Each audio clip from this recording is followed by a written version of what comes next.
quiero alabar al Señor. Yo vine a alabar al Señor. Si quieres alabar al Señor, ven a alabar al Señor. Yo quiero alabar al Señor. Yo vine a alabar al Señor. Si quieres alabar al Señor, ven a alabar al Señor.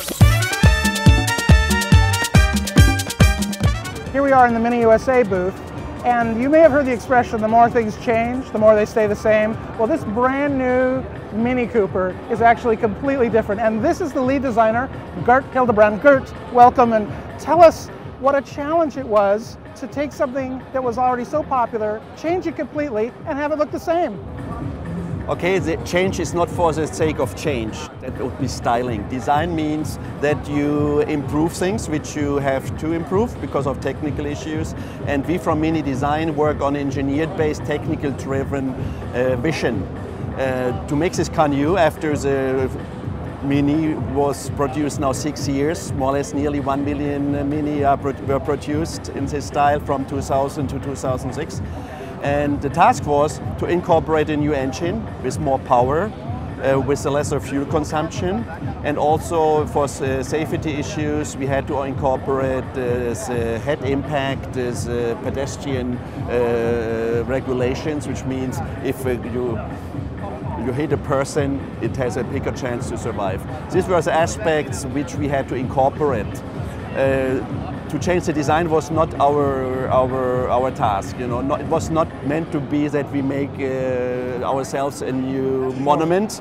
It was to serve the brand, to serve the history of the car. Mini, 50 years successful design is not driven by change. It's driven by sustainability, design sustainability. And sustainability in the front bumper design is an important part of this process, right?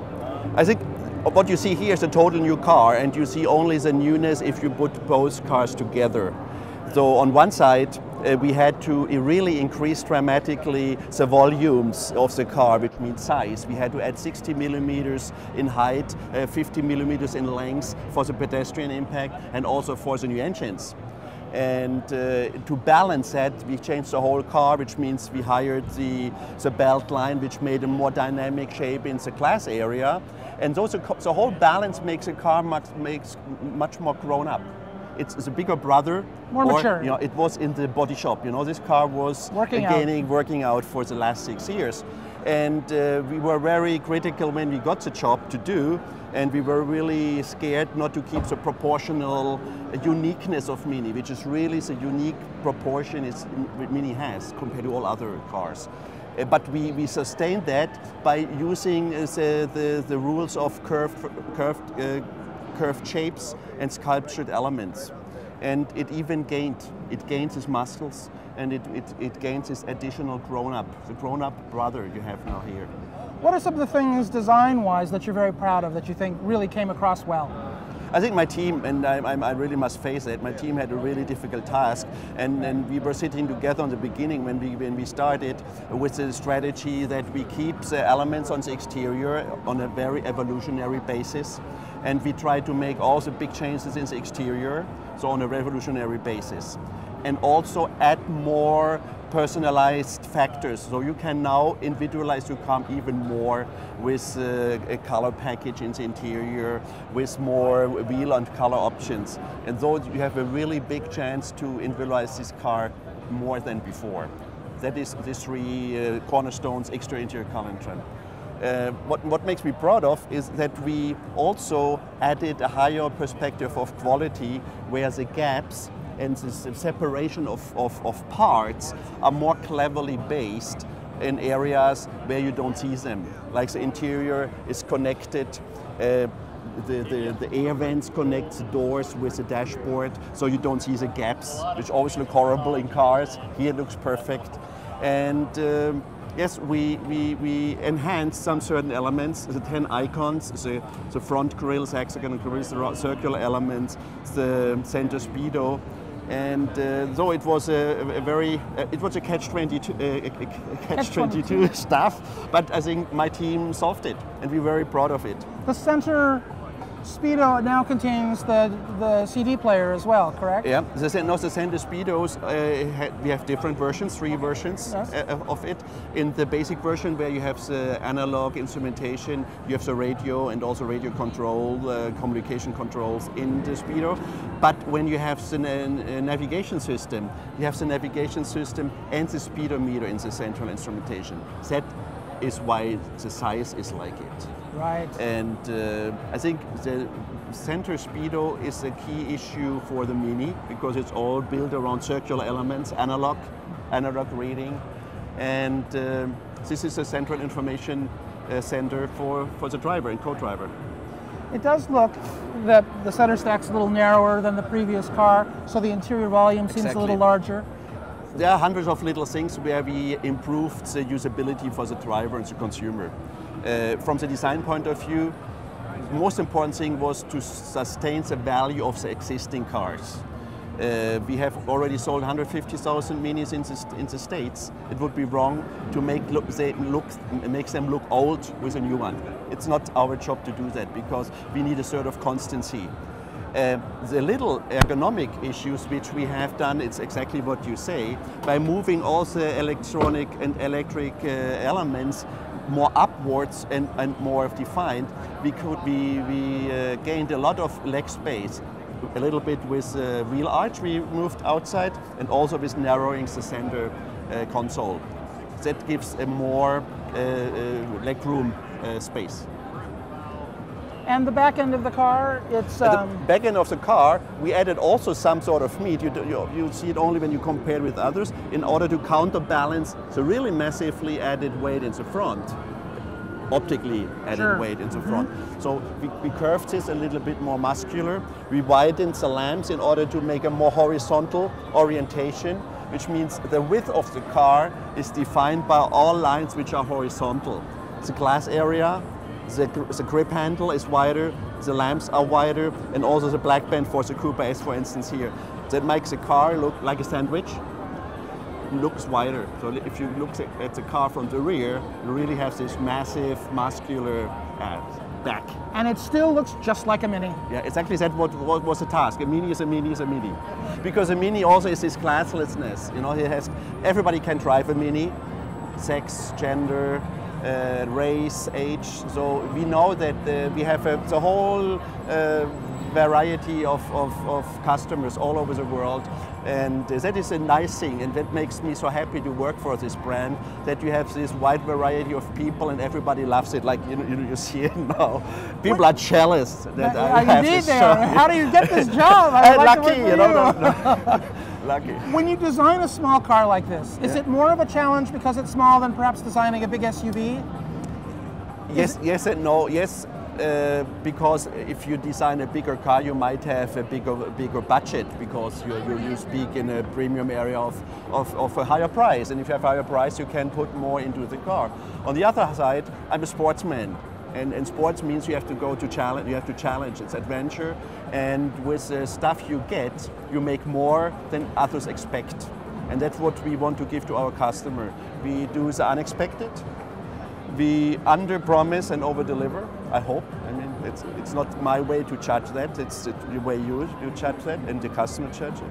But I think the response of the public shows that we achieved that. Of course, there are voices, you know, where's the new Mini? Because they think it's an old Mini. But with this saying, we achieved what we wanted to do. The new Mini looks like the Mini. How many people say, where's the new Mini? In Germany, we have this joke at dealers, and also say, where's the new Mini? You know, people come in and say, where's the new Mini? But of course, people know. And it's a new Mini, but a Mini is a Mini. It's always a Mini. Exactly. So it's a Mini. Exactly. Well, you've done a wonderful job with it. I love the sandwich look that you described on the rear, and the proportions are the same, but beefed up. Beefed up, exactly. And it has all of the same kind of cachet, and that means, I think, that your success will continue on down the road. What happens now? Do you start work on a third generation right away? Do you do focus groups for a few years to learn about it? From a designer standpoint, what happens? I think we have 30 designers in our group, Of course, half of them are concentrated on these exclusive things like color and trim and specific variations. So it has a very strong part compared to other car companies. But the rest, of course, we develop everything which is possible. I mean, I'm a car enthusiast. The only thing I can do is design cars. So of course, you have your dream and your visions. And as you know, last year we had Mini Concept Detroit here. And based on this car, on this concept, we will bring a car in the next 2 years, which has this estate version with some very clever, nice ideas. And this will add more beef to the brand. So then we have 3 cornerstones: the core product, the convertible, and also the estate. The Traveler and the Traveler estate, yeah, whatever name that is. But this will come soon. And of course, when it comes in 1 or 2 years, the car is already for us finished from the design point of view. Sure. We work on other things. And our company, BMW Group in design, is very much interested what can be done in this brand. It's difficult to enlarge this brand. Mini has a very specific niche. Yeah? On the other side, we have to expand, and customers expect some sort of beefed up versions. And so we work on a whole variety of products, but nothing is decided. And we show it to our COAs, to our management, top management, and they have then to decide. But from the design point, historically, Mini had done a lot of variants. When you look at the history, Mini books, you look at Mini books, there was a Coupe, there was a Speedster, there was a Mini Moog, there was all these variants which were done by suppliers or by these little kit car companies. Of sorts, yes. So historically, the book is open. On the other side, of course, we live in a business world. We have to make business. All this. Cars have to be sustainable also in the business, on the business side. You have to make money with it, so volume has to be high. And we just expanded Oxford to 240,000 annual capacity, which means we are already full. So besides having dreams and designing things, they have to be produced and sold. So that's a lot of cornerstones which have to be discussed. But we are open to design minis in every aspect. Well, it's a wonderful presentation. The more things stay the same, the more they change is perfect when you're talking about the new Mini Cooper.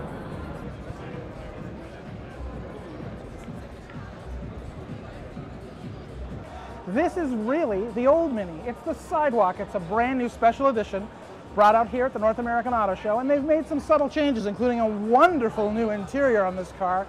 Lovely leather, beautiful stitching all the way around, a little bit of modification to the steering wheel in terms of making it color coordinated. But it'll be about 2 years before there's an all-new convertible Mini. Let's take a quick peek at my favorite new Mini. It's right back here. Follow me.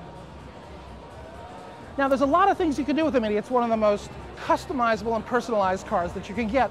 There's a beautiful bumblebee yellow and black Mini right in front of me. Is a complete John Cooper Works equipped car. John Cooper, obviously the father of the Cooper. This car has got John Cooper Works stuff all over it. Carbon fiber right here. Isn't this lovely the way this carbon is looking? And inside, the most beautiful little features.